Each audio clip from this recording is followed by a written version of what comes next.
I'd like to call to order the Senate Finance Committee, and Mr. Clerk, if you'd call the roll, please.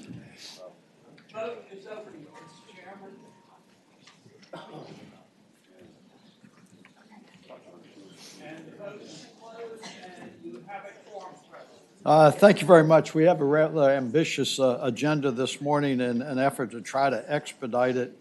I'm going to ask for a motion that the following bills be referred to the Senate Finance Subcommittee on Transportation, and that would be Senate Bill 31 by Senator Stanley dealing with Interstate 73 corridor. Senate Bill 140, Senator Peterson's bill on motor vehicle sales tax. Senate Bill 583, Chairman Hanger's bill on Western Virginia Transportation Fund. Senate Bill 393, Senator Barker, another motor vehicle fuels tax. Senate Bill 683, Senator Stewart's bill on commuter rail operating. And Senate Bill 856, Senator Saslaw's bill on mass transit in the Commonwealth. If I can have a motion, go ahead and refer those from the full committee to Transportation Committee. Second. It's been moved and seconded that those bills be referred to our subcommittee on transportation. All those in favor signify by saying aye. Aye. All those opposed, and those bills will be referred to the Transportation Subcommittee for their consideration. Next, we will take up the non-committee members that have bills to consider. Senator Chafin, 374. All right. Senator Cosgrove, 485, sir. Good morning. Good morning, sir. How are you? Mr. Chairman, members of the committee, people, welcome and thank you for hearing me. Senate Bill 485 simply designates that the Norfolk chapter of the Isaac Walton League of America, located in the city of Chesapeake, will enjoy a tax-exempt status. All other Isaac Walton Leagues in the Commonwealth are tax-exempt. When this particular Isaac Walton League applied to the city of Chesapeake to have its tax-exempt status, the tax assessor, along with the city attorney, opined that they could not have the tax exemption because they weren't called out in the code. The code is somewhat ambiguous, but this would just make it very clear that this Isaac Walton League and this tax parcel in the city of Chesapeake would enjoy that same tax-exempt status. I believe the question came up is Chesapeake could not do that by adopting a local ordinance? Senator Norman, I believe they can. However, they always defer to the city attorney. The city attorney felt that all the other Isaac Walton Leagues were in the code, and this would have to be as well. Okay. Any member of the committee have any questions of Senator Cosgrove? Mr. Chairman, I have one question. Senator Hanger. Senator Cosgrove, do they use any part of this for revenue producing? Is it? No, sir. They will actually, I take that back, they actually do rent out the facility to organizations to have picnics and that type of thing. By donation, probably? Yes. Okay. But it is used extensively for Boy Scouts and Girl Scouts camping out and fishing along the Intercoastal Waterway. Okay. Any further questions? Anyone who in the audience who would like to speak in favor of the bill? Anyone who would like to speak in opposition to the bill? Ladies and gentlemen of the committee, the bill is before you. Move be reported. Second. It's been moved and seconded that Senate Bill 485 be reported. Any discussion? Hearing none. If the roll would be open. Roll is open.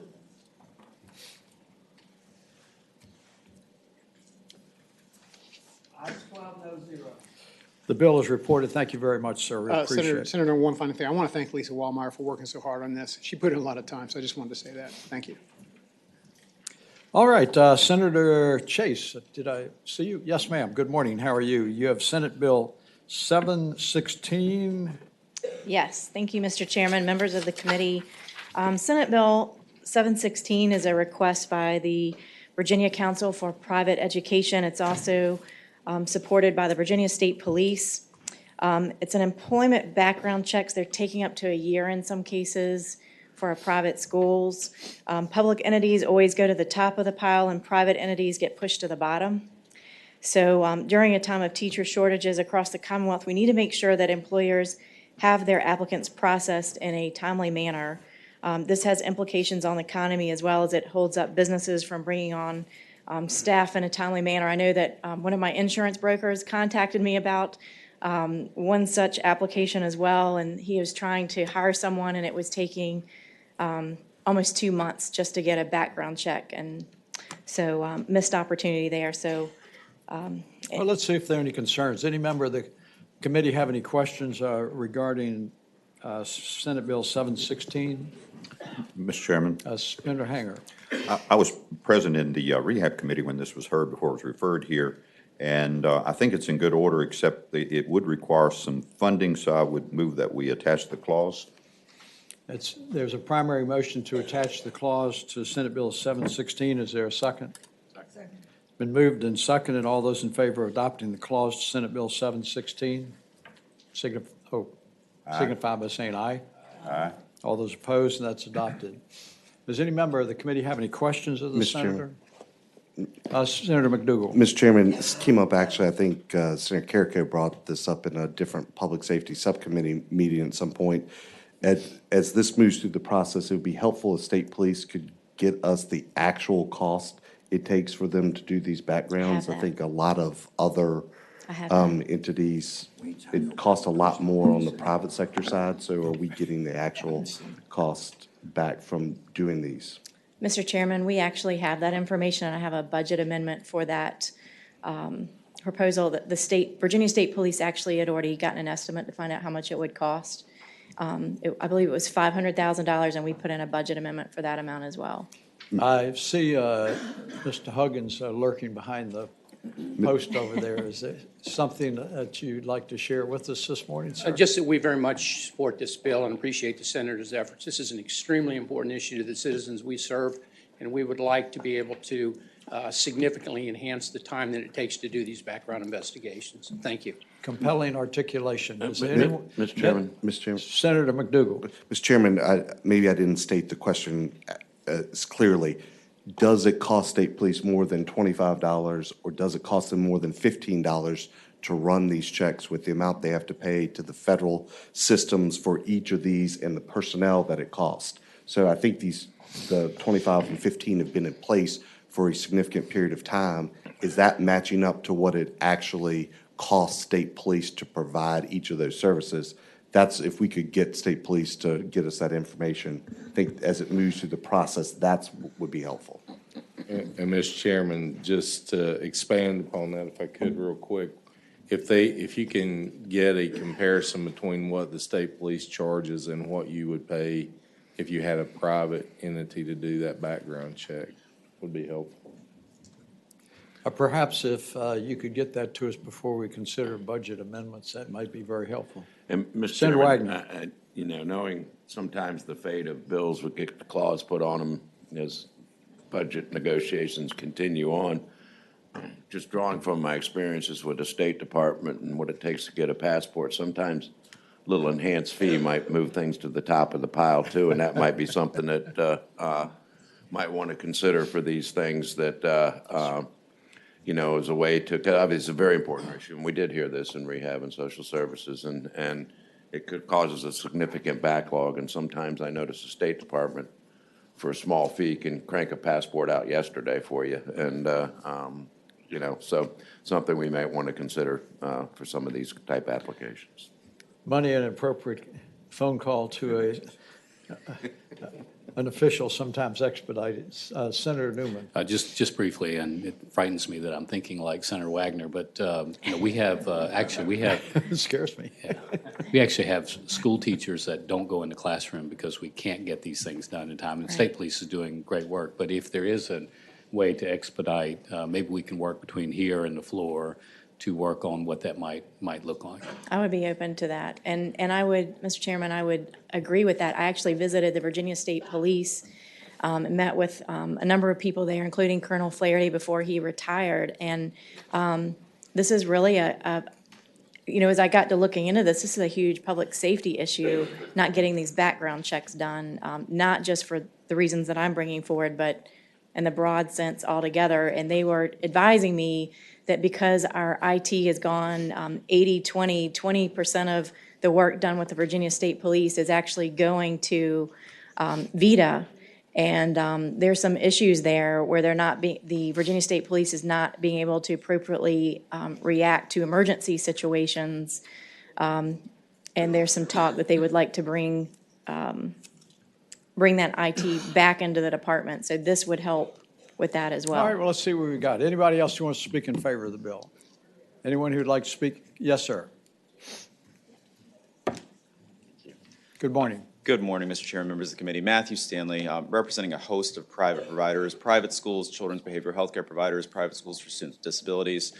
We support this measure very much. All of the private providers across the Commonwealth have been seeing significant delays in background checks, and we appreciate anything that we can do to study this issue further and find ways to expedite the process. Thank you. Thank you very much for being here. Good morning.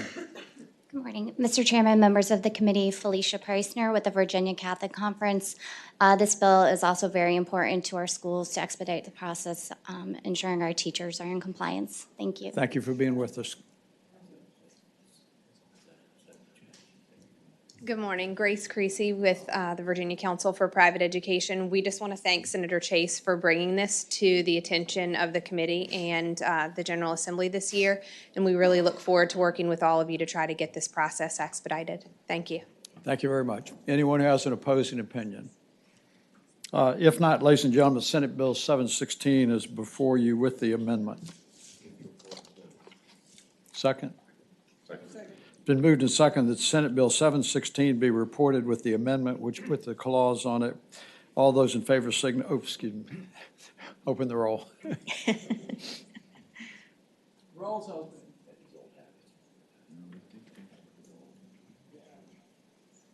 Well, it's 13-3. 13-0-3.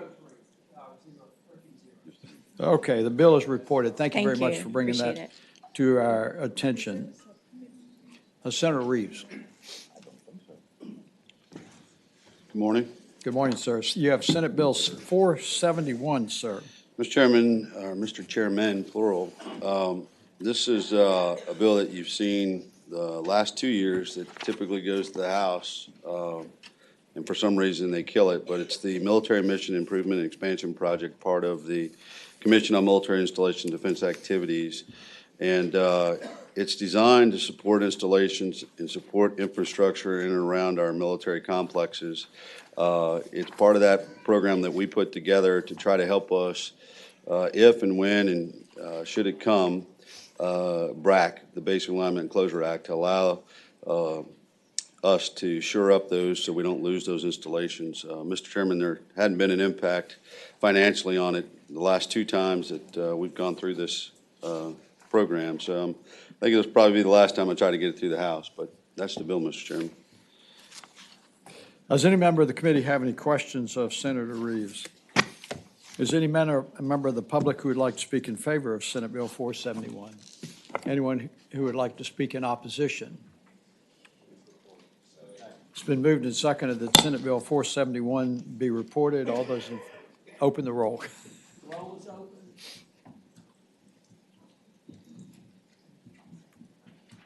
It's closed. 13, no 0. The bill is reported to the new world of the House of Delegates. Thank you, Mr. Chairman. All right. Senator Lewis, I believe you have 2 bills, sir. Yes, sir, Mr. Chairman. What's the chair's pleasure as to which one we do first? Does it make a difference to the chair which one we do first? You pick which one you want, but don't scare me with that notebook. Mr. Chairman, Mr. Chairman, I know this is a risky endeavor here with SB 265, the Secretary's position.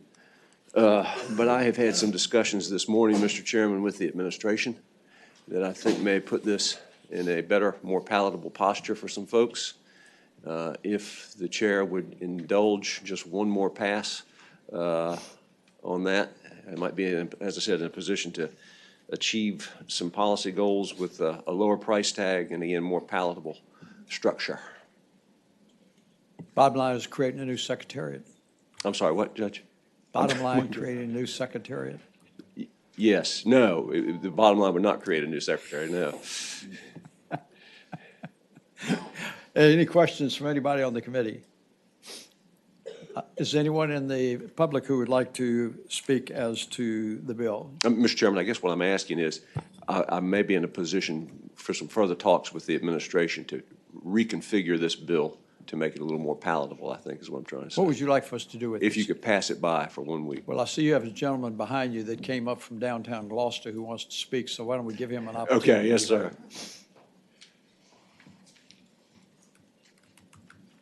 Thank you. Good morning. I'll be very brief. My name is John Wells. I'm the director of the Virginia Institute of Marine Science. And without knowing what the restructuring might look like, I would just like to say that I support the need in moving forward with leadership in this important area. Coastal protection and flooding resiliency is something that's with us. It's got many moving parts. There are many people involved. And I think that it needs support. And I will just share with you, which I think all of you know, in the 2016 General Assembly session, 2 years ago, the CCRFR was funded. That's the Commonwealth Center for Recurrent Flooding Resiliency. This is an advisory organization, a virtual center, if you will. We provide advice, but we have no authority to organize and structure state activities. So if there were leadership at the state level in this area, we would work very closely with that individual or those individuals and try to make as much progress providing advice as we possibly could in moving this important area forward. Thank you. Thank you very much for being here. Anyone else who'd like to be heard on the bill? If not, with that objection, we will pass the bill. Appreciate that, Mr. Chairman. For the day. Thank you for being here. Next one, Mr. Chairman, is Senate Bill 693, Virginia Waterway Maintenance Fund. Yes, sir. Mr. Chairman, members of the committee, what this bill seeks to do is create the Virginia Waterway Maintenance Fund to address a very acute problem in coastal Virginia. Our commercial waterways are not having maintenance dredging performed, and they're becoming increasingly unnavigable. That's due to two primary factors: the decline in federal funding for federal dredging and federal channels, and also an absence of state and local funding for state waterways. They are literally going in on the federal channels and cutting the markers down, the channel markers, and removing them because they are no longer relevant because of the fill that's been happening in these waterways. The economic impact in coastal Virginia potential economic impact is significant. Millions of dollars of commercial landings on the coast are going to be threatened by our inabilities to access our waterways. Also, Delegate Hodges tells me that real estate values are impacted by dredging. 1 foot of dredge can result in a 24% change in real estate values on properties which abut navigable waterways. We have 59 waterways. We have evaluated 59 waterways on Virginia's eastern shore, 32 federal, 27 non-federal. 37% had no more than 3 feet of water at low tide in some sections. These waterways are extremely important to the economy. A situation like this, if the neglect continues, will only get worse. And the bill also, I would point out, Mr. Chairman, members of the committee, has the added benefit of making specific beneficial use for the spoils for flooding mitigation and erosion mitigation. And of course, there is, in addition to the bill, budget amendment before this committee seeking to redirect some of the funds from the unrefunded marine motor Let's see if we have any tax. questions, Senator Lewis. Any member of the committee have any questions regarding Senator Lewis's Senate Bill 693, Waterway Maintenance Fund? Mr. Chairman. Senator Hanger. Thank you. Senator Lewis, I know you've got a budget amendment in to tap into a fund that our staff had discovered had a little bit of extra money in it late last year. Is there any merit in advancing this bill if we're not able to use that funding source when we have our budget discussions on that? I mean, it's necessary. It's necessary for us to develop a policy as to how we're going to deal with this, again, acute problem on the coast. Certainly, it would be better to have some money attached to it so we can begin initiating some dredge projects. But I think at least having a receptacle for future funds, wherever they may come from, would be helpful. Okay, thank you. Mr. Chairman. Senator Wagner. I guess my question is this, obviously, you speak to certain localities that you represent, and we have that problem significantly in Virginia Beach, but the way we've dealt with it is to ask the property owners themselves whether or not they'd want to have a real estate assessment for those property owners impacted by a particular channel and have their actual property taxes raised with the sole dedicated portion of that raise to go towards dredging. Has there been any discussion in these localities that are impacted by this about doing that just to help maintain their property values and also keep channels open? Well, Mr. Chairman, Senator Wagner, this is more about commercial waterways and commercial users of those waterways, not so much the homeowners who live on the waterways and the recreational use for it. These are folks who may not have any real estate on the waterway, but who use the waterway to get their commercial products in and out. Mr. Chairman. Senator Donovan, yes, Just ma'am. a question for the patron. I was under the impression that setting up this fund would make it easier for localities to seek grants even if we did not fund money into the account. Is that accurate or inaccurate? Senator Donovan, as I indicated to Senator Hanger, having this receptacle there Right. is important, even if the budget amendment should not be looked upon. I favorably. wasn't sure you were clear enough on that, so I want to appreciate- give you a chance to Appreciate the reiterate. softball, thank you. Any further questions? Is anyone in the audience who'd like to speak in favor of the bill?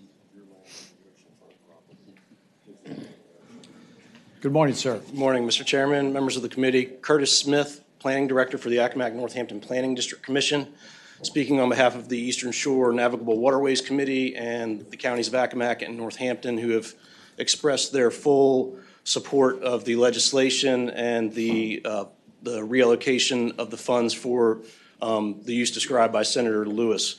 As he stated, the neglect of these waterways is having a significant impact on our rural localities in the Chesapeake Bay region.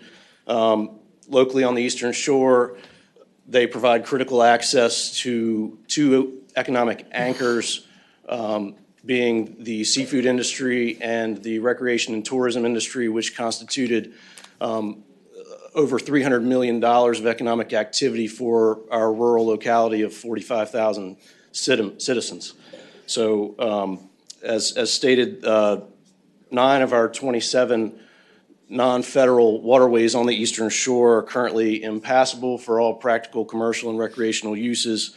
And as, over my lifetime as a citizen of the Commonwealth for nearly 4 decades, there has been one dredging project since I was born on these waterways. So, and finally, I'd like to emphasize that this is an effort that's been a collaboration. It's been a multi-regional collaboration between the Eastern Shore and our friends at the Planning District Commissions on the Middle Peninsula and Hampton Roads, and truly constitutes a multi-regional effort. Thank you.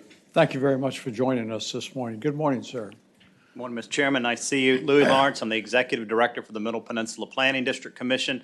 This issue is of vital importance to our 9 rural coastal localities. I'm also here to represent the Middle Peninsula Chesapeake Bay Public Access Authority. If we can't get our boats out, our commercial boats out to float, you will not be able to eat your seafood. We've got to find a way to get these creeks dredged. Right now, we have 17 channels across the Middle Peninsula. The Army Corps of Engineers has estimated that the cost to maintain those annually is at $5 million. As Congress has defunded dredging, the devolution of responsibility will fall back to the Commonwealth and to local governments. We've got to find a way to deal with this problem sooner than later. Every year that passes, it makes the commerce problem worse. So we appreciate your support and consideration on this bill. Thank you. Thank you very much for being here. Anyone else?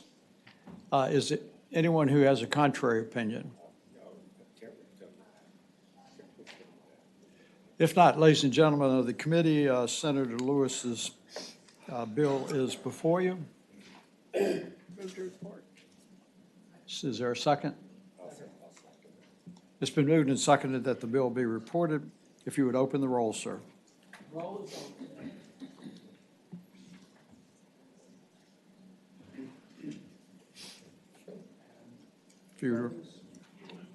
Ayes 14, no 0. Thank you, Mr. Chairman. Thank you very much. Thank you, Senator Wexton.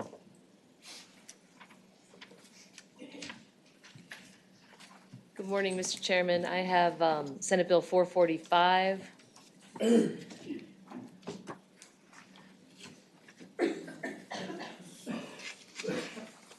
Yes, ma'am. Mr. Chairman, this bill would create the Advisory Board on Philanthropy and Social Innovation. And what this bill seeks to do is sort of, as the committee is aware, we've had some success in Virginia with these public-private partnerships in the transportation context. And what this bill seeks to do is to leverage private dollars and private expertise to help fill some of the gaps that we have in our social safety net. What this board would do is to advise the governor and cabinet secretaries in matters related to the promotion and development of innovative funding partnerships between the Commonwealth and philanthropic foundations. I have submitted a budget amendment for $10,000. I'd received an updated fiscal impact statement indicating that the true fiscal impact would be about $37,000 per year. So that would be, we would need the funding for that.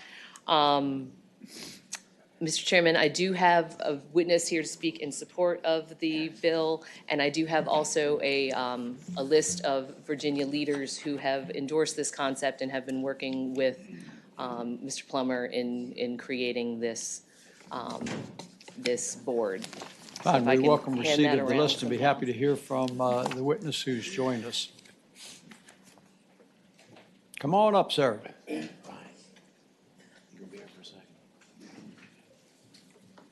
Mr. Chairman and members of the committee, thank you for the opportunity to speak in support of Senate Bill number 445 and the creation of an advisory board on philanthropy and social innovation. The best model of cross-sector If you'd be collaboration. generous enough to share with us who you are, that would be nice. Oh, sorry. My name is Joe Plummer. I work with the nonprofit community in Northern Virginia. Welcome, sir. Thank you. The best model of cross-sector collaboration like this working is the Michigan Governor's Office of the Foundation Liaison. The Michigan Governor's Office of the Foundation Liaison, or OFL for short, was created to identify strategic opportunities for the foundation community to collaborate with the governor's administration in Michigan.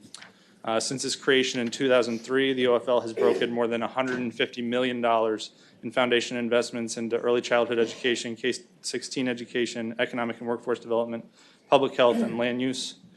In Virginia, this advisory board would build off considerable momentum from the previous administration's task force on impact investing and social entrepreneurship. I would also build off the Virginia Impact Investing Forum and the Virginia Symposium on Philanthropy, which First Lady Dorothy McAuliffe and Secretary Bill Hazel convened last May. I also want to draw your attention to the list of the 32 leaders that have signed on to endorse this legislation. The group is geographically diverse and includes community foundation leaders, corporate foundation leaders, impact investors, and thought leaders in the social sector. In summary, I believe this legislation will mark the beginning of significant collaboration between the impact community or the social sector and the state government. And I believe this legislation will enable conversations that will lead to significant improvements to quality of life in Virginia. So thank you for the opportunity to speak in support of this. Thank you for being with us. Anyone else want to speak in favor? Anyone who has a contrary opinion? Mr. Chairman, I would just also note that there is a sunset of 2021 on this bill. So if it is determined that we don't like it or it's not providing the results that we were looking for, we don't have to renew it after that time. Mr. Chairman. Senator Hanger. Thank you. I would say this is an innovating concept, and I thank Mr. Plummer for working this. He's contacted my office, and unfortunately, we hadn't had a time to sit down together. Senator Wexton, as you indicated, there is a financial impact that's a little uncertain now, somewhere between $10,000 and $37,000. So it appears that we should put the contingency clause on it. Mr. Chairman, I had maybe a more innovative idea. Okay. Mr. Chairman, as I look at this, it's 12 non-legislative members. It appears to me at least 50% of those should be appointed by the legislature, not just by the governor. And Mr. Chairman, it would seem to me, as I'm looking at this list of individuals, that we could specifically say that no reimbursement or compensation would be had for anybody serving on this board, and you might eliminate all the fiscal impact. Or we could just put the clause on it. Okay. Mr. Chairman, I think we probably could do both if we look at this then, if we'll put the clause on it in case there is some, but I think Senator McDougal's point is well taken. If we're talking about philanthropy, maybe there's some philanthropists that will support this effort that as we're moving forward. That could be their first order of I business. move the financial contingency clause, Mr. Chairman. It's been moved and seconded that the financial contingency clause be placed on the bill. Is any discussion regarding that motion? If not, all those in favor, please signify by saying aye. Aye. All those opposed, and the clause is put on it. Any further motions? Mr. Chairman, I do move that 50% of the appointees be made by the legislature, as suggested by Senator McDougal. Is that in the form of a motion, ma'am? Yes, please, Okay. an amendment if it's amenable to the Okay, is there a second to the Senator motion Wexton. to? Second. Okay, it's been moved and seconded. Is any further? Mr. Chairman, Senator Howell. just so I understand, you're not suggesting half of the members be legislators, but that they be appointed by the legislature. Thank you. Any further questions? If not, all those in favor of Senator Donovan's motion regarding appointment by the legislature signify by saying aye. Aye. All those opposed, and that amendment is adopted. Ladies and gentlemen, the bill is now before you, Senate Bill 445. Board as amended. It's been moved and seconded that the bill be reported as amended. Is there any discussion?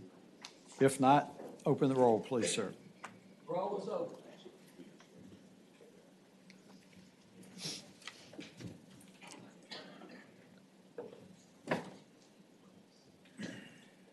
Yeas 8, nays 7.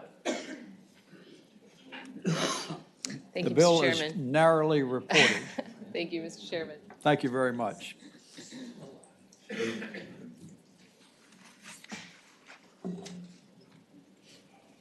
What's this? How did he get down here? Senator Peake, good morning. How are you, sir? I am well. Good morning, Mr. Chairman. How are you today? It depends on what you have to say. I'm bringing before you a fine bill that I think the committee will like. Good morning, members of the committee. That'd be Senate Bill 342, sir. 342. All right. And before I start, remembering some comments that Senator McDougal made when I was here for the budget amendment about the cost, and I'm going to move, and it's going to be tough at this point, but I am going to strike Section B. So we can eliminate B. Take a look at that.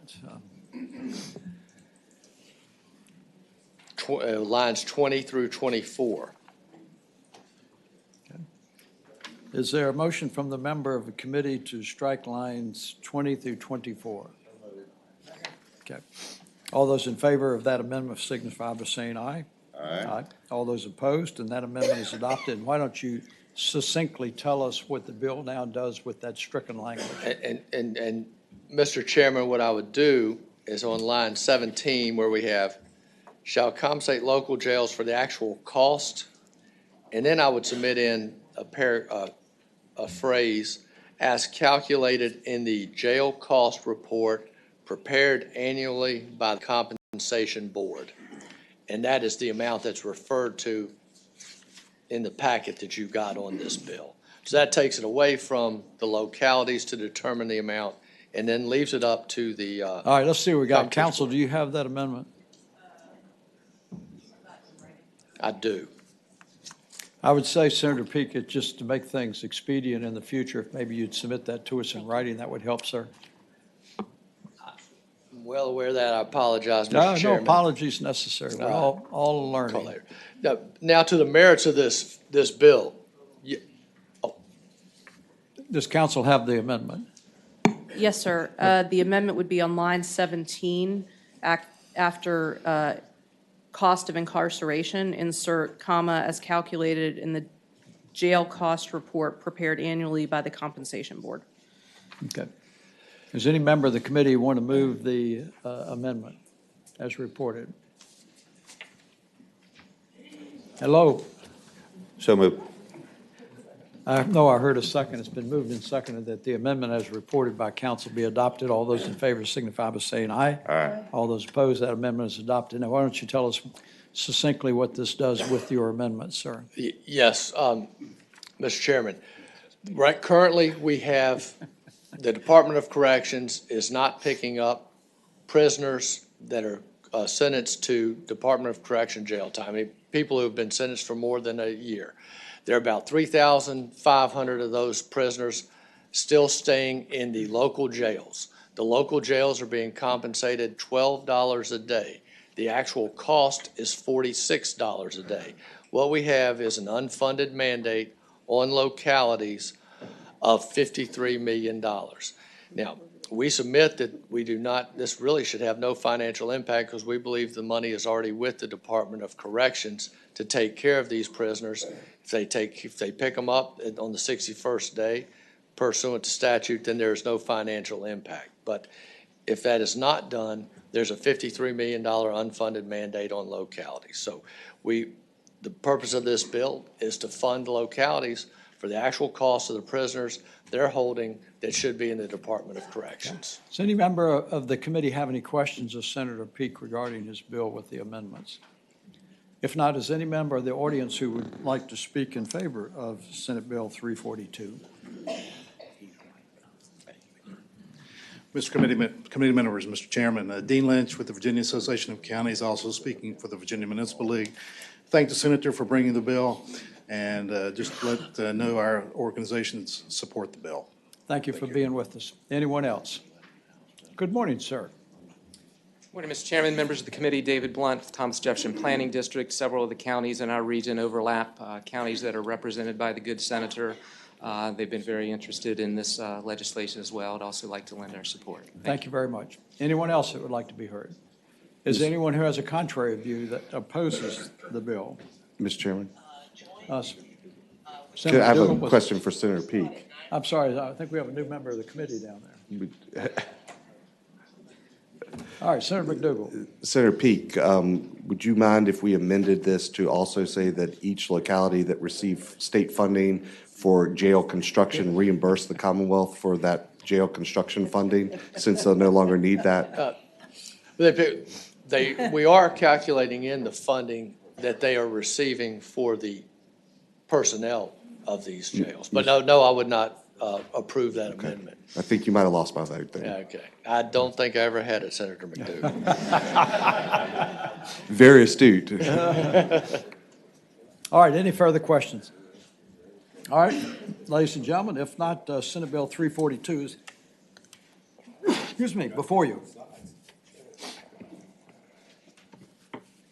Anyone have a motion? We're going to vote them up or down, guys. Is there a second? It's been moved and seconded that the Senate Bill 342 be passed by indefinitely in spite of its altruistic focus. Is any further discussion? If you'd open the roll, sir. Roll is open. It was close. Thank you very much Thank for you, Mr. bringing that Chairman. bill to us, and it'll continue to evolve. Senator DeSteff, I saw that you did come in, sir. Welcome. Thank you, Mr. Chairman, members of the committee. You have 571, sir? Senate Bill 571 is going to be a very, very quick and easy one for you. It's the Ask and Tell Animal Bill. When VDAX came back, they suggested we put it somewhere else in the code, which we've done, and we have a substitute for that. As soon as Senator Hanger moves and Senator Newman seconds the adoption of the substitute. All those in favor signify by saying aye. Aye. All those opposed, substitute's adopted. And Senator DeSteff, if you would be generous enough to share with us what your substitute does that the original bill did not do, sir. And Mr. Chairman, I must say that the only thing the substitute does is makes it so there's no financial impact. So before, you had to check a box. Now you check a box, but in a different area. You trying to of the suck code. up this morning by removing that? I'm just telling you, this is the ask and tell bill, and there's no financial impact now. And VDAX, I'm sure they're here somewhere. I hope they're here. But we rewrote it. What does the bill do in 60 seconds? What the bill does is if a dog bites somebody that, in multiple locations, in multiple states, that if you're asked, does the dog have a bite history, you have to tell them, yes, the dog has a bite history. So on their form, it's another box that the folks would just have to check. Okay. Any member of the committee have any questions of Senator DeStefra regarding the amendment of the nature substitute to Senate Bill 571? Does any member of the audience want to speak in favor of 571? Is there anyone who wants to speak against 571? All right, ladies and gentlemen, Senate Bill 571, amendment of the nature substitute is before you. Is there a second? Second. Been moved and seconded. Senate Bill 571, amendment of the nature substitute be reported. If you'd open the roll, sir. Roll is open. Mr. Chair, members of the committee, thank you very much. Have a great day. Thank you very much, sir. That's 15, no zero.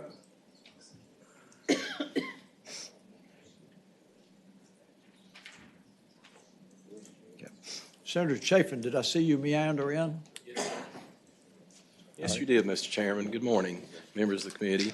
I'm here on Senate Bill 374. This is a bill that is supported by the Virginia cattle industry and Virginia Cattlemen's Association. Virginia has an $8 billion beef cattle industry, and this bill is to get the self-promotional assessment started again of $1 a head for those beef cattle that are sold in the Commonwealth. It's a voluntary promotion. Producers can opt out of it if they choose to do so, and it's collected on cattle sold, and all that money will be used in the Commonwealth. When polled, 81% of the producers out there were in favor of this promotion to help the industry be even more successful than it currently is. Okay. Is anyone here to speak in favor for this bill?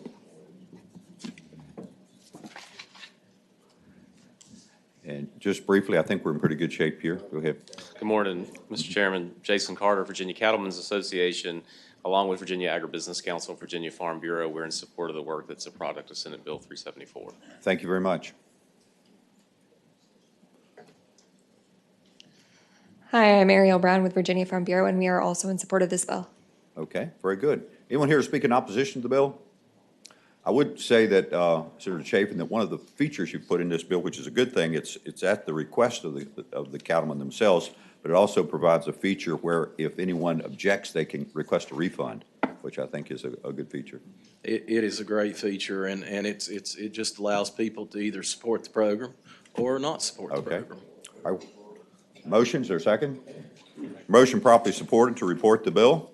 That is Senate Bill 374. Clerk, open the roll. Roll is open. Cast your votes. Clerk, close the roll. Ayes 14, no zero.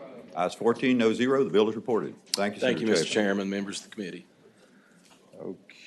Okay. Did we have any non-members still queued up? There's Senator Stanley, and he's been notified. Okay. Senator Dance, do you have a bill today? Yes.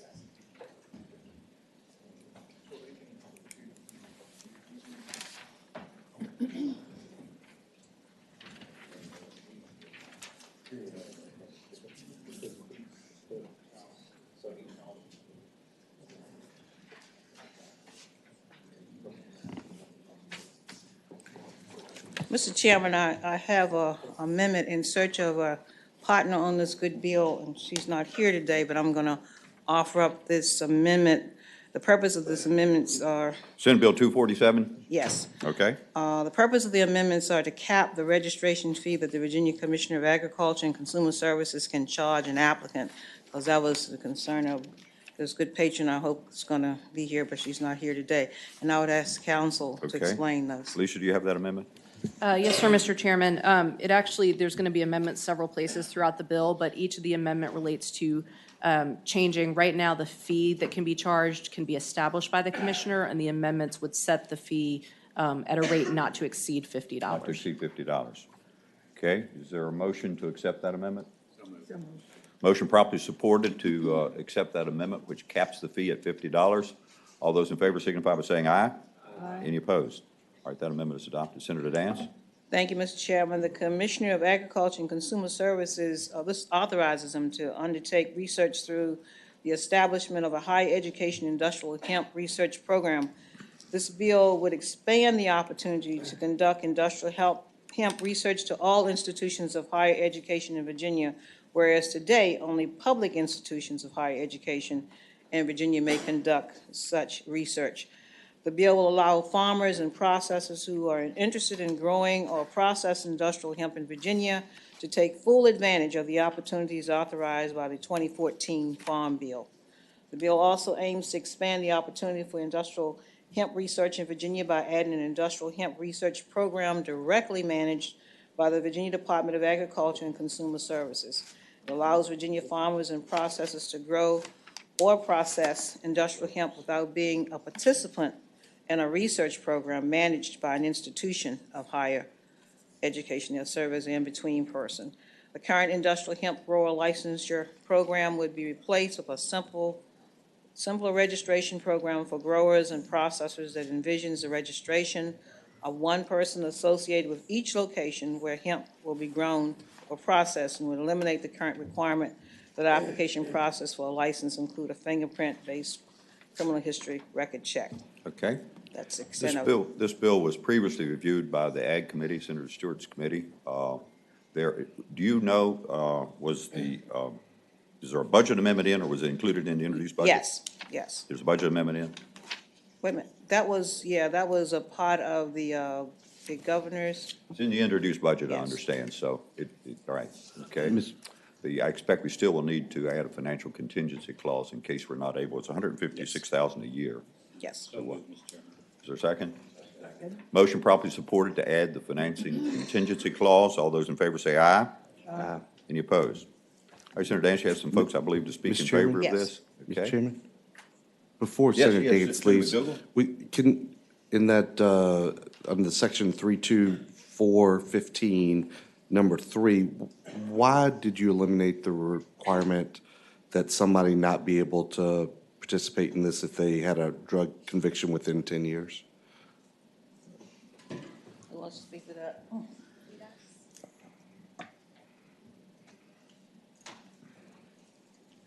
Mr. Chairman, Martha Moore, Virginia Farm Bureau. This was the work of a subcommittee with the Department of Agriculture, the Forensics Department, State Police over the summer, and they just wanted, in case that somebody was utilizing this for means of producing something illegally, that they would have that ability with the background checks in order to make sure that we don't allow someone who's been convicted of something in order to grow it.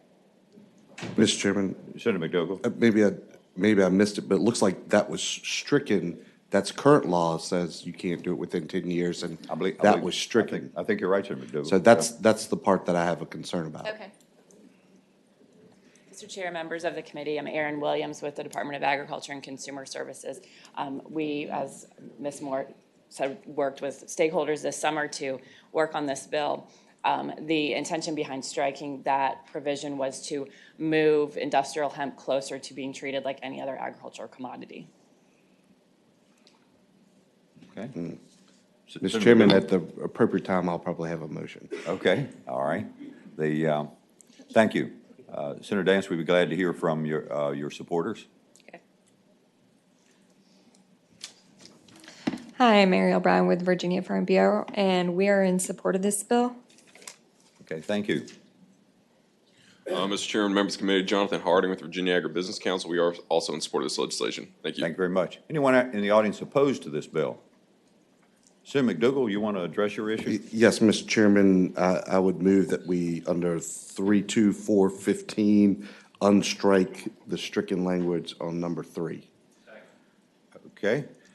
Motion properly supported that we reinsert language which requires a police background check. Senator Dance, you got any objections, strong objections to that? I'm listening to my, my contingency back here, and they're saying, okay. Uh-huh. Okay, I think it's, probably Senator McDougal, your point, it's a matter of perception since the products are sometimes aligned with pot.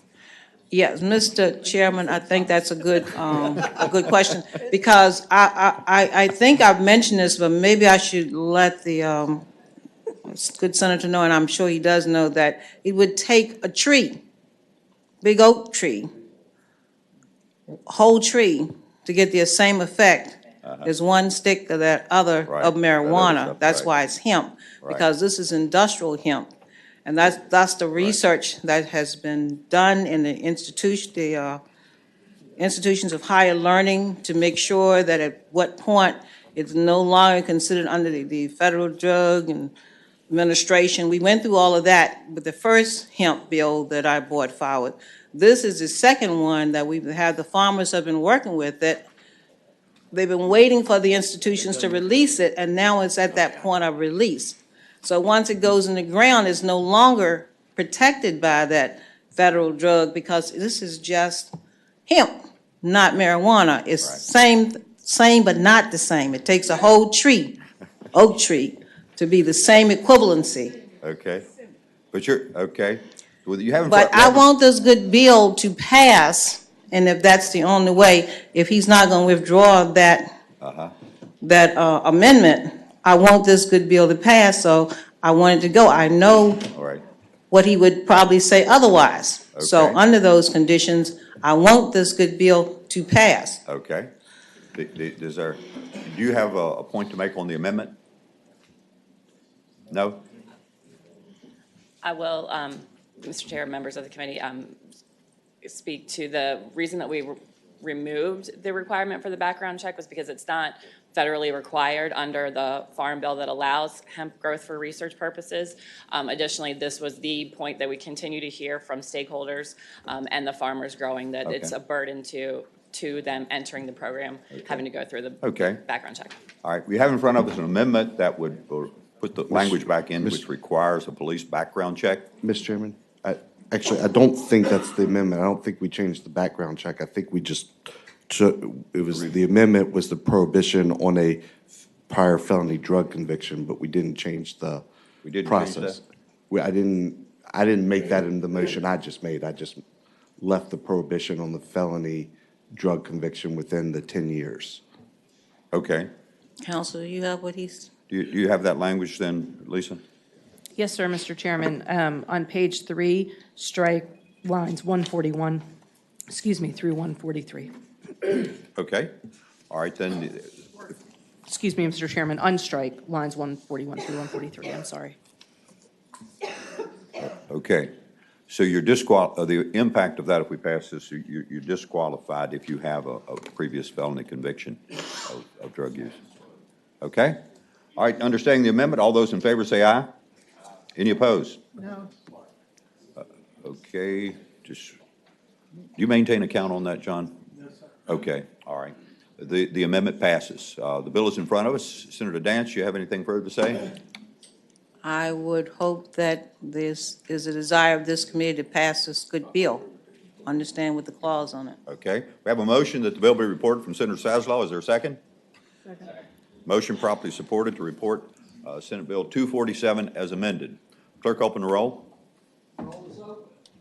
Cast your votes. Clerk, close the roll.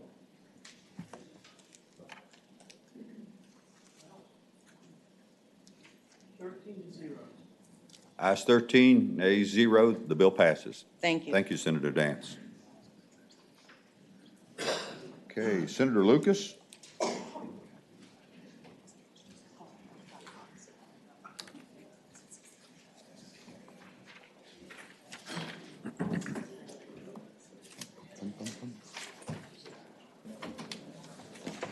Good morning, Mr. Chairman, members of the committee. Good morning. I have Senate Bill 902. The original bill makes it a local option to provide property exemption for solar facilities greater than 100 megawatts, but we have an amendment that I think is being distributed right now. An amendment in nature of substitute is being distributed. Is there a motion to adopt it? So moved. Is there a second? Is there a second? Senator Saslaw, second. All those in favor say aye. Aye. All opposed? Okay, the amendment is adopted. Senator Lucas? Yes, sir. Mr. Chairman, this bill does two things, as I had indicated. It makes facilities greater than 100 megawatts in electrical generating capacity under current law. Such facilities greater than 20 megawatts in general capacity are provided a mandatory 80% exemption from local property tax.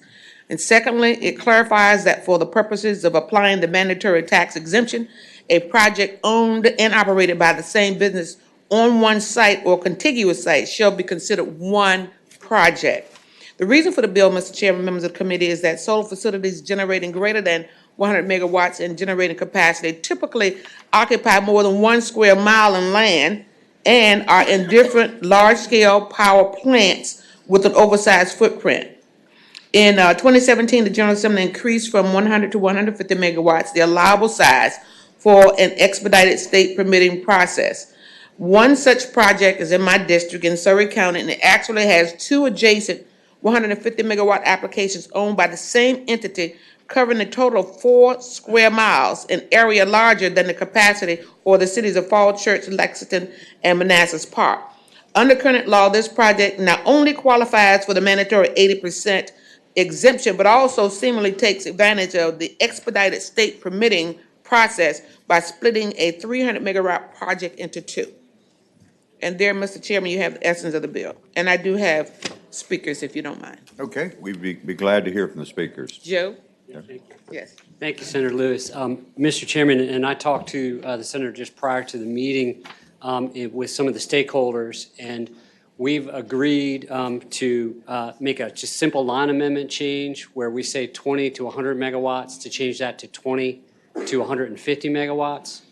And I can explain the reason for that. As you recall, last year, the General Assembly increased the permit by rule expedited process from 100 to 150 megawatts. It raised some concerns when we started to see some of these projects come through. There are 7 already in the pipeline from July 1st, totaling about 11 square miles, and that's kind of big. I mean, and we're concerned about the fiscal impact of some of these localities should they consider encouraging this type of development. I've talked to some of the stakeholders, and they raised a good point, which is when that law was passed, they made investment choices to connect to the grid based on the 150 megawatt. And so I think we are agreeing to go ahead in those two areas to change it from 100 to 150 megawatt with the understanding we're capping it there, that anything above 150 megawatts would be a local option to provide the tax incentive. Is this going to be a line amendment? Yeah, she'll be a line amendment. And I think. And you're okay with that, Senator Lucas? Yes, sir. Okay. Anyone in the audience opposed to that amendment? Okay, and, okay, if y'all could, Lisa, are you able to find that yet? Yes, sir. The amendments would be looking at the substitute on line 40, after less than, strike 100 and insert 150. And then again, on line 45, the substitute after less than, strike 100 and insert 150. Okay. Is there a motion to adopt that amendment? So move, Mr. Chairman. There's motion properly supported to adopt an amendment which changes the maximum amount there to 150 megawatts from 100. All those in favor say aye. Aye. Any opposed? That amendment is adopted. Thank you. Okay, any further comments from supporters? Hi, my name is Matthew Mears with a company called Virginia Solar. Today I'm representing the Maryland, Delaware, Virginia Solar Energy Association. We support this bill as it's been amended because we think it, well, it does what the senator wants, and we agree with that. Okay. And thank you. Thank you. All right. Anyone else to speak in favor of the bill?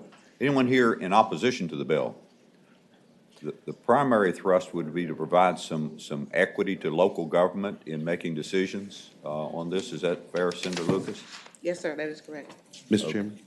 Yes, Senator. In addition, Senator Stewart and I were talking. It seems to me that a lot of these properties are probably in land use today that might go to solar. So this could actually have a more significant positive financial impact, particularly for rural communities that have the property in land use, because now there will be some revenue that will come in where it might not have been in the past. Okay. All right. Mr. Chairman? Yes. Yes, Senator Obuchain?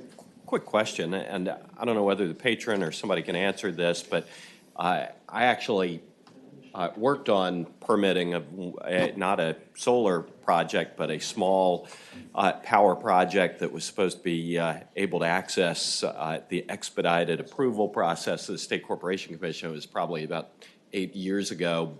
And we were told by the State Corporation Commission at that time, yeah, you're entitled to it, but we don't have much of an expedited process. Is there an expedited process now that can be taken advantage of?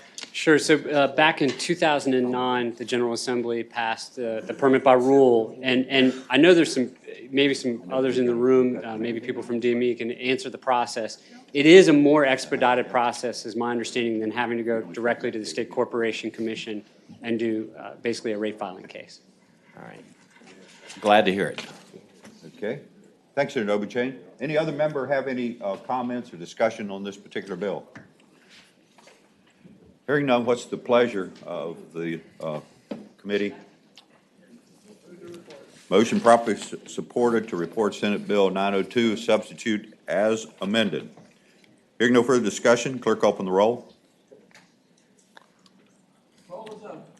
Cast your votes. Clerk close the roll. Ayes 13, no 0, 1 abstention. Okay, Senator Lucas, your bill I is thank you, approved. Mr. Chairman, and so does the constituents in Surrey County. Good, very good. Senator McDougal. Mr. Chairman, we have a bill, and I can operate two ways. We've got with Ms. Wallmeyer, and I think we've come up with a way to eliminate the physical impact.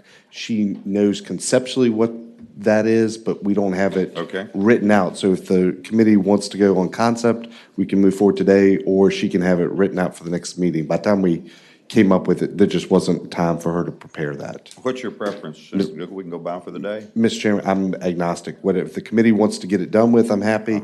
If you want to actually see the words, I'm happy. Lisa, is this a simple fix?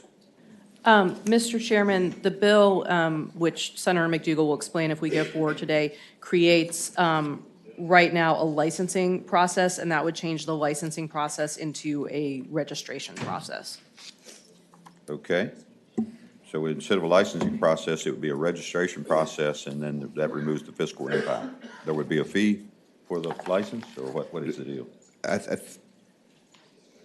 Mr. Chairman, the reality is there's probably these entities that exist out there. In my conversations with VDAX, they just have no idea of what's there or what's not. And so that's where they came up with a fiscal impact that was pretty high. If they don't have to do a license, but it's just registration, I think that's where it eliminated the fiscal impact. I think it won't take us much time next week once you have that together. That's probably the best way to do it. Okay. Without objection, we'll go, that bill will go by for the day, and we will address it then next week. Were there people here to speak to that will not be back next week? Okay. No, Mr. Chairman. Okay, all right. We heard the concept in general laws, I think it was. Okay, very good. I thought I saw Senator Stanley. Is he still in the room? Oh, there he is. Senator Stanley, you want to take your bills up? Okay.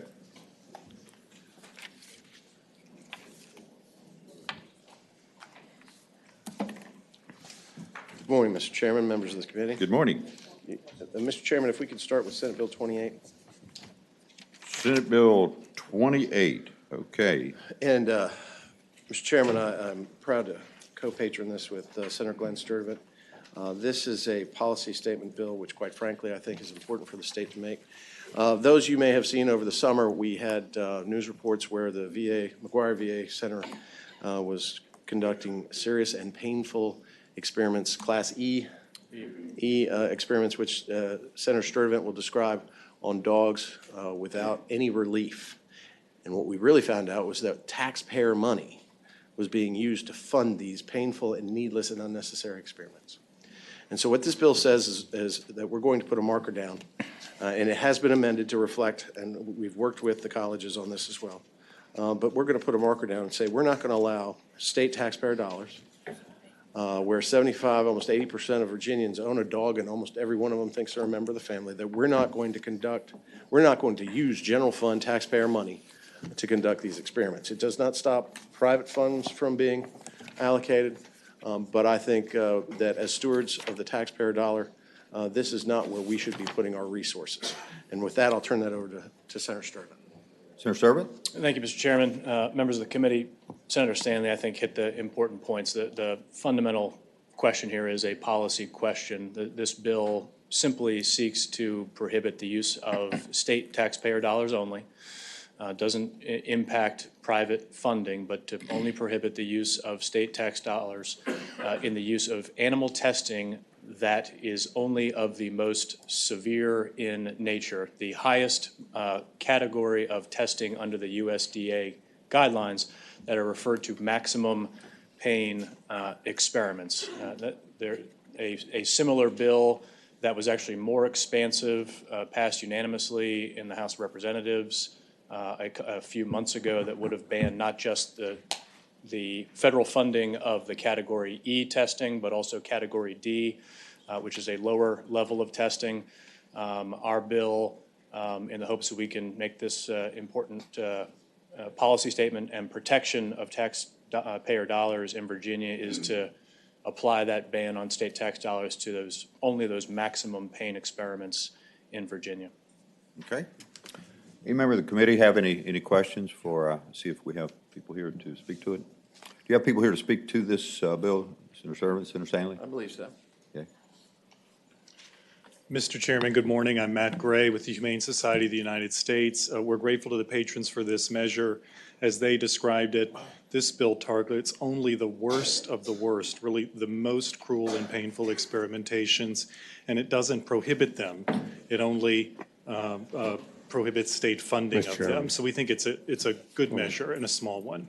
Excuse me. Yeah, let me ask you a question out of curiosity. What type of testing are you talking about that they use dogs for? I mean, I've heard of lab mice and things like that, but I've never heard of dogs. Senator Stanley, do you want to respond to this? The question is, what experiments are taking place? There are experiments involving dogs at the VA in Richmond, as well as a number of our state schools. We know the most about the experiments taking place at the VA in Richmond because they've received so much public attention. For the most part, we don't learn about experiments at state schools without FOIA requests. The experiments at the VA involve running dogs on treadmills in order to perform tests on their hearts and their reaction to certain stimulus. In many cases, that's done until the dog dies or is euthanized. That's the experiments we know about that we can speak to. Mr. Chairman, Senator Sir, you want to address that question? The specific Category E testing that were done that resulted in us bringing this bill, because there was a lot of attention to it, was testing of puppies as young as 5 months old, where they were basically run on treadmills to induce heart attacks. They were also implanted with a pacemaker, which helped induce an irregular heartbeat. And then there was cardiac testing that was done on the dogs, and then they were ultimately euthanized. But the Category E testing, which comprises those sorts of tests, is what the USDA refers to as unrelieved pain. So these are surgeries where there is not anesthesia given, and that sort of thing. Further speakers in support of the bill? Mr. Chairman, my name is Tabitha Treelor. I'm the Director of Communications for the Richmond SPCA. I'm also speaking on behalf of the Virginia Federation of Humane Societies. We support this bill and believe that Virginia residents also would ask that you support this bill and limit the use of taxpayer dollars for these most egregious experiments. Okay, thank you. Another speaker? Good afternoon. I'm Todd Woodson with the Richmond Animal Advocacy Alliance, and we support this bill, and we're very grateful to Senator Sturtevant and Stanley for this, and we urge you to support this. Thank you so much. Okay, thank you. All right, is there anyone here speaking in opposition to the bill or concerns? Good morning, Mr. Chairman, members. Matt Conrad for Virginia Commonwealth University. We have worked with the patron to arrive at this compromise language that's reflected by the substitute. There was a question earlier as to what level of research is done at Virginia Commonwealth University and others. At VCU, we do have an open but currently unfunded protocol for Category E research in canines. No research is being done at present. We have an open Category D protocol that is unfunded in canines, and critical research in human organ transplant was done at VCU in prior years, but currently no funded research is being done. So, thank you. Thank you. Mr. Chairman, Elizabeth Hooper with Virginia Tech. We do conduct some Category E research. Much of this would be directly related to our College of Vet Med, or in other areas of biomedical research specifically, or even in perhaps some of our oncology research that's occurring in Roanoke, Virginia. Federal law does require that each of the institutions, each research institution that is, does have an animal care committee. For Virginia Tech, that committee is our Animal Care and Use Committee. So we maintain robust and rigorous protocols, oversight and review of every single research proposal and research activity that occurs at the institutions. We also have a position at Virginia Tech that relates solely to research integrity and compliance. So we do some of this Category E research at times. Not aware of any Category E research currently. We have also worked with the patron to come up with some useful language that would not restrict any of our federal research that may touch into these areas. So with that, my only other concern would be to make sure that the budget language that the patron has also put in be made to match this language so that it does not affect any of our federal research. Thank you. Okay, thank you. Hello, Ashley Myers Hood, University of Virginia. I would like to concur with my colleagues from VCU and Virginia Tech. At the current time, the University of Virginia is approved for 2 research projects that reach the Category E level. We don't currently use canines or felines for those projects. At the same time, I would like to reiterate the language about the budget. As long as the budget language reflects the language in the current bill before you and protects our ability to use non-general funds for this type of research, where we can support the bill. Thank you. Okay, thank you. Others to speak? All right, what's the pleasure of the committee on, or do you want to wrap it up, Senator Stan? Mr. Chairman, we would only say that we want, the budget language was put in before we made the corrections and worked with our colleges and universities. So we would want that budget language to reflect and track the bill in its current form. And we don't want any disparity between the two. Okay. Senator Saslow? No? Any member of the committee want to question, discussion? What's the pleasure of the committee? Motion properly supported to report as amended. Further discussion? No? We didn't amend it? Well. Mr. Chairman, members of the committee, it was amended when it was heard before Ag. And that amendment reflects the work that we did with the colleges and universities. Yeah, I'd have to say, you know, this has been an uphill struggle for me on this one because we do this to people. You know, my wife, you know, had chest pains, so they put her on a treadmill and made her run on that thing until she got more pains in her chest. You commonly do that in veterinary medicine. You know, they have to do things like this. I'm just concerned. Mr. Chairman, that doesn't affect that. This bill doesn't affect that necessarily, but what we're talking about is untreated pain, unmitigated pain. And if you look at the history from the McGuire Center and what was going on, I don't think any person, any human being, any cat, any dog should ever be put through what they were put through. And so this is a policy statement that we just say, look, you know, we're not stopping it. What we're saying is we're not going to use taxpayer funds. And I can tell you, Mr. Chairman, the overwhelming consensus that we've gotten from people all across the Commonwealth is that they don't want their taxpayer money going to this barbaric and what I believe is an immoral practice. Okay. Mr. Chairman? Senator Howe?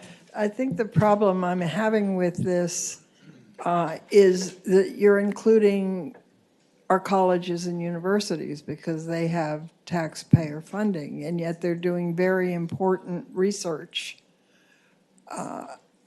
And I'm uncomfortable with this. I think we will be going in the wrong direction when it comes to scientific inquiry. And yet, at the same time, and the reason there's the struggle is you don't want pain for the animals. Mr. Chair, Senator Howell, excuse me, that's why we try to sort of strike a balance here and work with our colleges and universities. That's why we're limiting it to only state tax dollars. Again, regardless of what happens in DC, there may be federal funding for this, there may be private funding for it at the colleges and universities. That's a separate discussion. I think the question here is whether or not all Virginians should be on the hook for funding this kind of research through their state tax dollars, given the nature of the type of testing that we are talking about. Mr. And again, Chairman, could I have a follow-up question Senator Howe. then? So you are not counting the state funding that went into the buildings at the colleges and so on. You're talking about general funds? Only general funds? correct. Thank you. Yes. Okay. We have a motion properly supported that the bill be reported. Further discussion? Hearing none, clerk, open the roll. Roll is open. Cast your votes, please.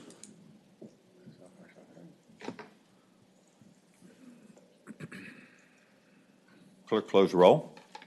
Ayes 11, nays 3.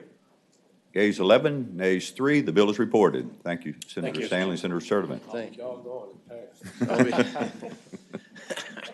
right. All right. Thank you, sir. Senator Stanley, you've got a couple more. Yes, Senate Bill 700 is the creation, you've seen this before, of the animal cruelty list. The policy on this is, of course, those persons in Virginia. 32? Well, I was going to try to dispense with this one. Senate Bill 37? 32. Oh, that was 32? last year's version, sorry. I don't know where I am 32. today. Okay. Sorry, I'm still giddy from yesterday's vote on the floor. I can't get corrected. Senate Bill 32 creates the animal cruelty registration list. This has been done in other states with much success. It's a tool in the toolbox for our law enforcement. It's a tool for those animal welfare groups that adopt rescued animals to find forever homes for them, to make sure that the person that they're placing the dog or cat with is someone who should have an animal and is worthy of having one. We have seen, and studies have shown, that those that commit heinous crimes against pets are 10 times more likely to commit physical acts of violence against human beings, engage in spousal abuse, family abuse, and commit serious violent crimes. What we want to do here is create an avenue by which that law enforcement in one county can figure out whether this has occurred in another county. We want to make sure that the public can look at this and make determinations of whether this person is worthy to adopt or possess an animal. A lot of what we're seeing right now is people are going to our shelters and adopting an animal for the purpose of being a bait dog in dog fighting. And they may have had a conviction for animal cruelty. This goes to the most violent of animal cruelty, the most serious of animal cruelty laws. And quite frankly, I think what we're trying to make sure, as it's worked in other states, is that these animals that are put in the care of others, these that cannot care for themselves, can find their forever home and not have more abuse befall them in the future. Okay. Thank you, Senator Stanley. I know you've spent a lot of time and effort working on these issues. This bill seems to be in pretty good shape. Anyone here to speak in support of it or opposition? What's the pleasure of the committee? Mr. Chairman, I don't know if anyone here is with the state police, but I know with all the lists that they have got to keep up with, I don't know that this one is going to, I don't know how much more that they can take on their plate. I know there's a fee of $50, which, how much? 72,000. I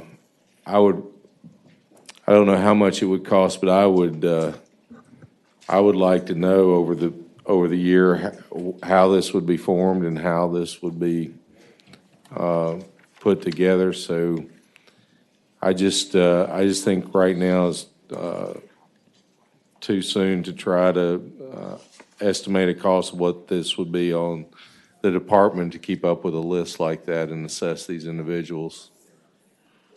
And Mr. Chairman, I would respond by that this does not go into effect until 2021, so that does give us time to figure that out. Still don't, I'd still like to have another in-depth discussion about, I mean, Mr. Chairman, if I can just speak, I mean, we have a sex offender list that they are constantly struggling to keep up with. We're adding lists to that department daily and people to that commit crimes against people to that daily, and I just don't know that them being the agency to keep up with this is,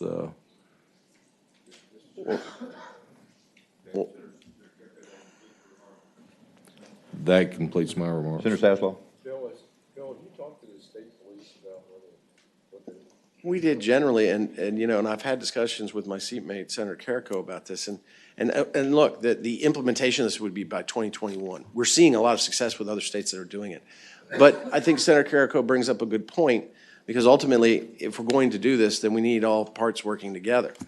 So, you know, I understand if it's this committee's position that this should be sent to, maybe carried over a year and give the state police a chance to look at it.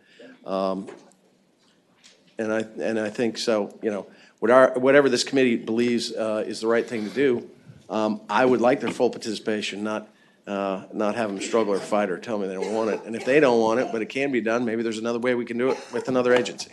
Mr. Chairman. Senator Sasslaw? You know, I mean, I like, you know, what he's trying to do, but I think that we need to hear from the state police. And I mean, if that's, the committee's so inclined, probably we ought to carry it by, if not for the day, then for the year. Continue it, but perhaps a letter to the state police. Right. Getting them to respond. Are you okay with that? Mr. Chairman, understanding probably the will of the committee and the power that comes with it. If it were to be carried by, I would like a letter from the chairman of this committee asking them to kind of give us an in-depth report of what they think. Because it won't impact your delivery date, because you had pegged it to 2021, I believe. Yes, sir. With your language.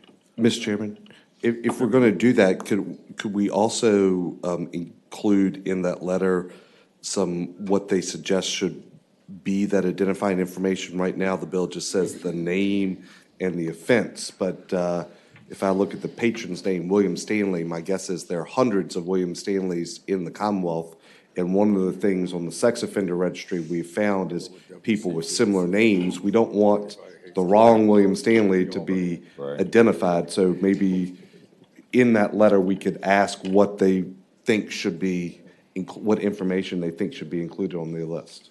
Okay. All right. I know we have a couple people, they are very supportive of this. And Senator Stanley has basically said, you know, if we do this by letter and then continue the bill, it won't slow down the potential impact. Y'all okay with that? Okay. All right, great. Anyone here opposed to the bill? All right. What's the pleasure of the committee? So move that it be carried over for the letter from the chairman asking for full input from the state police. Okay. There's a motion properly supported that the bill be continued to the 2019 session. The understanding a letter will be forthcoming from the chair with the request for the detailed information that's just been described. Senator Stanley, you good with that? Yes, sir. I understand completely, and I appreciate the all those, clerk open the roll, and all those in favor, record your votes.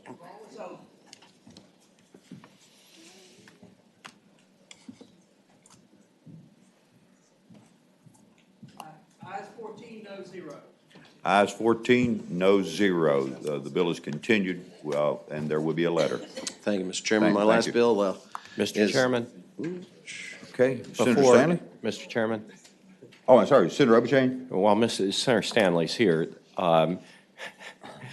there are a couple of issues that have come up concerning Senate Bill 28. I think that maybe Senator Howell's questions identified some issues that had previously not been considered.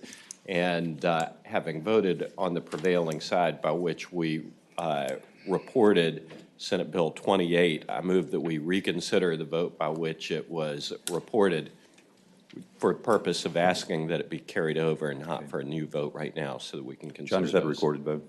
Yes, sir. Okay, is there a second to that motion? Second. Motion properly supported that we reconsider that vote. Clerk, open the roll. Roll is up. Cast your votes, please.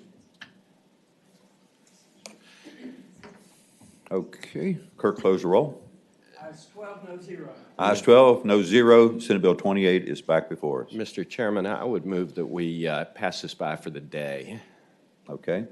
There is a motion that the bill be passed by the day, for the day, and I think Senator Obenchain had shared some thoughts up here. There was an inadvertent thing, I think, with the general funds that we need to make sure we clearly identify what we're talking about here, because obviously general funds are embedded in the operations of these facilities. Yeah, that's not our intention, Mr. Chairman. Right. No, the bricks and mortar that's already established, that kind of stuff is not what we're touching. Okay. It's just. And even salaries of people involved. No. Right. Mr. Chairman, that is not what we're intending to do. Okay. All right. And maybe we can find a way to do it. With that understanding, all those in favor of passing this bill by for the day, signify by saying aye. Aye. Any opposed? All right. Thank you, Senator Stanley, and we'll be working on that to Yes, sir. satisfy that broader concern. Okay, the Virginia Grocery Investment Program. Yes, Mr. Chairman, now that Senator Obenchain has left the room, I'm going to move forward on this one. Senate Bill 37 is the establishment of the Virginia Grocery Investment Fund. Mr. Chairman, members of this committee, what we have in Virginia, unfortunately, we are a land of plenty, but there are many areas, including much of my Senate district, which is known as a food desert. That is that men and women and their families, their children do not have access to healthy and nutritious food. As you may note, Mr. Chairman, Senator Howell and I have had a semi-running discussion on health care, and I anticipate that this will continue. But a lot in our area in these food deserts, when you don't have those healthy, nutritious choices of fresh vegetables, meats, nutritious lean meats, and fruit, that what we're seeing, and especially in my area, we have minute markets and quickie markets, and they're going in there and they're buying what's there or what may be cheap, and they're really depriving themselves of good, nutritious foods. When I was growing up, I mean, our grocer, that was the center point of our community. And without these grocery stores that have not located in these food deserts, lower income areas, you're talking about higher unemployment, higher rates of poverty, what you have is resulting of a lot of acute and critical illnesses like, COPD and diabetes, and because they're not eating healthy, nutritious foods. What this does is create a private-public partnership, much in the same way that we've done with Governor Opportunity Funds, Tobacco Commission, where we're merging public funds with private funds to create opportunities for these grocery stores to be placed, to be in the community. We have one in Danville that went in through a private capital group, and it's to save a lot. And the difference has been enormous. What we're talking about when you're putting a grocery store in is it's the same way when we give governors opportunity money for trying to bring a business from a foreign country in and promising 10 jobs and so much investment. You're talking about tax dollars. You're talking about allowing other small businesses to grow and thrive, because those are usually anchor chains that enable smaller businesses to bring in customers as well. You're talking about giving people opportunities at nutritious choices that they otherwise wouldn't have. And the result of that is if you're eating healthy preventatively, then you're going to bring down those visits to the emergency room, to the hospitals, to the doctors, and you're going to bring down the cost of health care. So what we're trying to do is create this investment. And I will tell you this, for every $1 that is invested of state money, there must be a $3 investment of private capital. So there's a return of $3 for every one. But this is about jobs, this is about health, and this is about community, and creating opportunities in those communities, not handouts, but opportunities so that these people can not only live healthy, but also break the cycle of poverty. And that's the bill, Mr. Chairman. Okay. Again, Senator Stanley, you've been a leader in this effort. Are there individuals here to speak in support of this measure? Good morning, Mr. Chairman, members of the committee. Robin Gann with the American Heart Association. As Senator Stanley said, we are so thankful to him and Senator Dance for their work on introducing this bill, which will create the programmatic framework to create the Virginia Grocery Investment Fund, which complements the $7.5 million included in the proposed budget.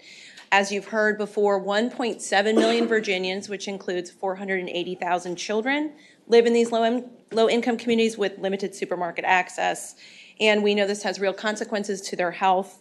Having access to a grocery store in a community is one part of a comprehensive approach that can help reduce diet-related disease such as heart disease, diabetes.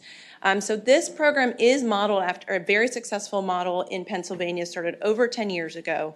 So we've had that model to really test what works well, and many states all across the country have been doing this, and we feel the time is now in Virginia. Again, the fund would create a public-private partnership, and those dollars would essentially be used for one-time low-interest loans or grants to allow independent grocery operators to overcome some of the initial high barrier costs to serving by opening or renovating a store in a underserved community. So again, $7.5 million of the state investment could leverage $22.5 million in private capital, creating a $30 million fund, which could support up to 20 projects. That's estimated 40 jobs each project. And so we really feel the 3-to-1 return on investment for the state is a triple win for the Commonwealth. It improves health, creates jobs, and can revitalize communities. So thank you. Thank you very much. Okay, we got quite a line there, so if y'all could just be very brief, because I think we got this bill pretty well lined up. Thank you. Mr. Chairman, members of the... finally have people supporting me, and you're telling them to be brief. Mr. Chair. We're here. That's Everybody pull up a chair. Mr. Chairman, that's us supporting me and. Yes. All right, Mr. Chairman. That's her people. That's not mine. Mr. Chairman, members of the committee, Eric Johnson. I'm the director of the Virginia Department of Housing and Community Development. I will be brief just to first say that the administration supports this bill. It's complementary to the $7.5 million over the biennium in the introduced budget for the Virginia Grocery Investment Fund, and DHCD would be the administrator to help develop the guidelines and monitor the project, and the CDFI, Community Development Financial Institution, would be the pass-through to have that public-private partnership. Thank you. Thank you, and congratulations on your new assignment. Thank you, sir. Okay. Thank you, Mr. Chairman, members of the committee. My name is James Wallace. I'm the Fresh Food Advisor at Virginia Community Capital, a statewide CDFI, and we are in support of this bill. Thank you. Good morning, Mr. Chairman, members of the committee. I'm Julie Dime with the Hospital and Healthcare Association, and I'll just leave you with this thought, that quality, healthy food can be the best medicine. Thank you. Okay. Next. Good morning, Mr. Chairman and members of the committee. I'm Rebecca Gunn with the Roanoke Regional Chamber. I'm here to register our support for the Grocery Investment Fund for the economic and healthcare benefits it would bring to our region and communities throughout the Commonwealth. Thank you. Thank you for being here. Thank you. Good morning, Mr. Chairman, members of the committee. Carter Beatty with Children's National Health System. So when our pediatricians screen in the very few moments that they get with patients, one of the things that they're trying to ascertain is the outside factors that things that happen inside the hospital can't control. One of the most important is food insecurity. So we thank the patrons of this bill and the companion in the House. I was looking up there too. Anything we can do to mitigate those effects, we think this would be great. Thank you. Okay, thank you. Good morning, Mr. Chairman, members of the committee. I'm Kelly Harris Braxton, and I represent Virginia First Cities Coalition, and we obviously support this act. We think it'll be very beneficial to alleviate food deserts, and will be good for the health of our community. Thank you. Both economically and physically. Okay. Thank you. Thank you, Senator. Mr. Chairman, Andrew Lamar, representing the Academy of Nutrition and Dietetics and the Virginia Nurses Association. Appreciate the patron bringing the bill and would appreciate your support. Thank you. Mr. Chairman, Brittany West, on behalf of the Virginia Retail Merchants Association, we support this bill. Thank you. Dean Lynch with the Virginia Association of Counties, also speaking for the Virginia Municipal League. We support the bill also. Okay, thank you. Anyone else? Anyone here to speak in opposition to the bill? Okay.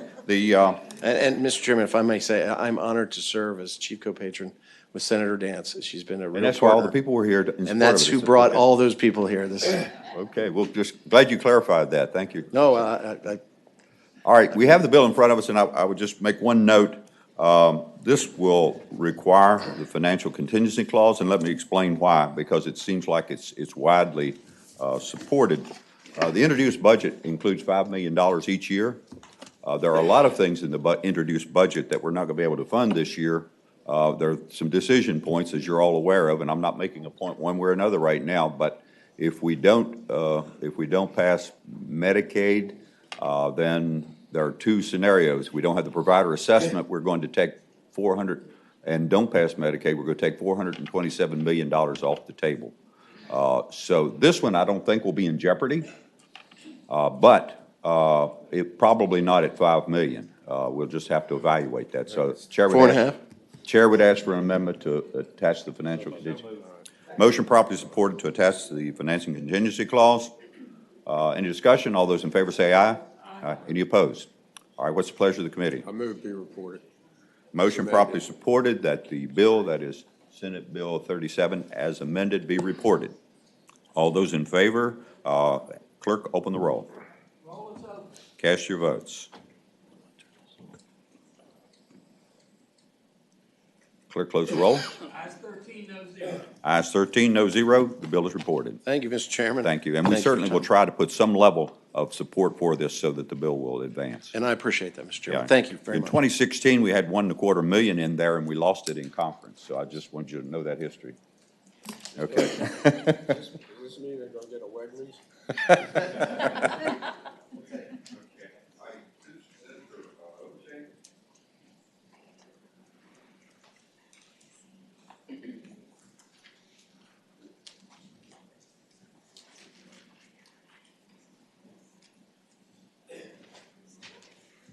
Chairman, members of the committee, I've got Senate Bill 523, which probably is a little familiar.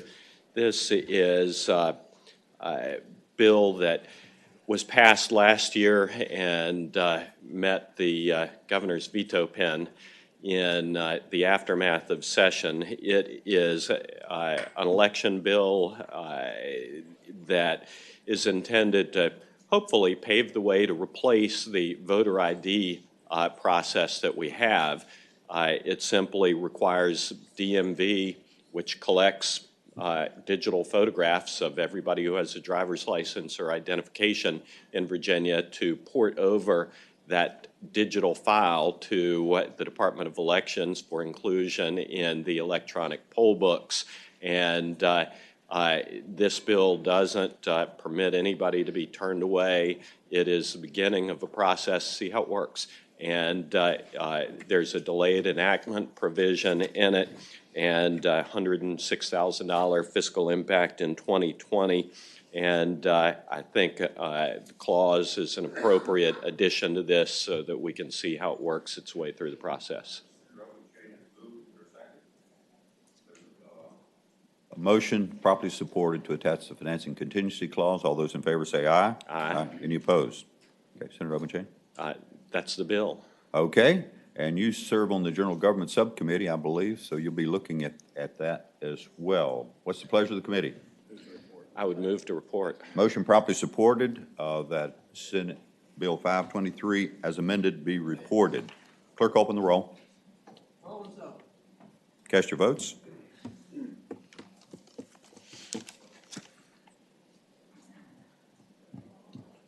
Ayes 8, nays 5. Ayes 8, nays 5. The bill is reported. Thank you. Thank you, Senator Robinson. Senator Wagner.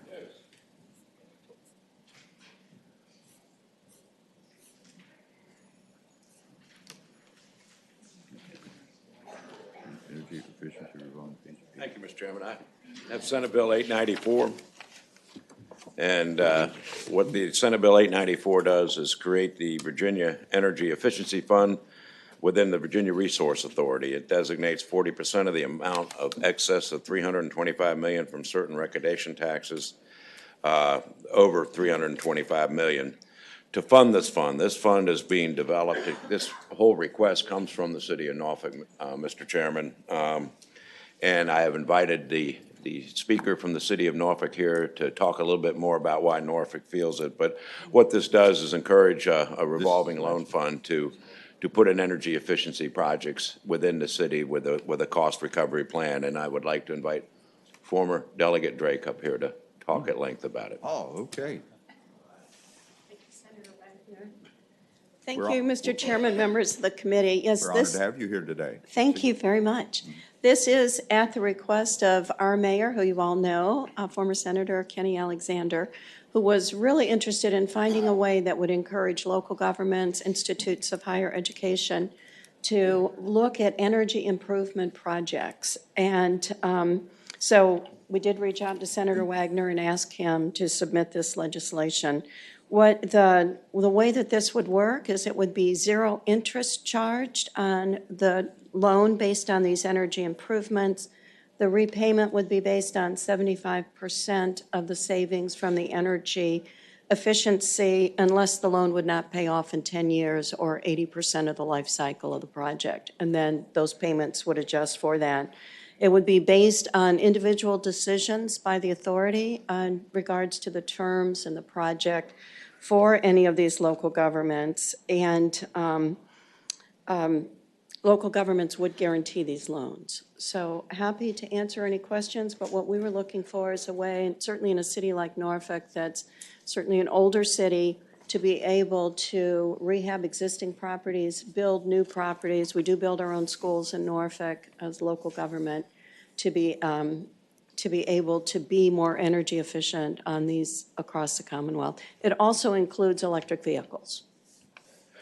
And Mr. Chairman, if I might add, I understand there's a little concern with regards to the potential fiscal impact of taking about $35 million based on last year's collections on that. And in order to breathe a little life into this, if that is the concern of the committee, I'd be willing to strike that language and put the clause on it.